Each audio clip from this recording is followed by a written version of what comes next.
So guys, meron tayong dumating ditong vacuum. Buksan na natin, tara na!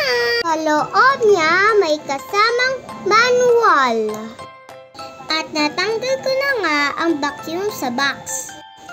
Bago natin isaksak, magpatulong tayo sa makatanda. Ganito ang itsura ang ilalim niya. Ito ang ibabaw niya. Meron din siyang UV light. Dito sa ilalim, test natin sa akin una. Flat na kuya. Marunong si kuya. Kitang-kita nyo kaming kabungi.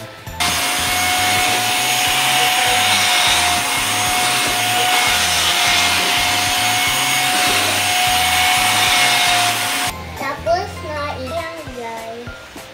Dito po napupunta yung dulo. Ang tawag dito ay filter. Ito siya naiipon. Out na guys!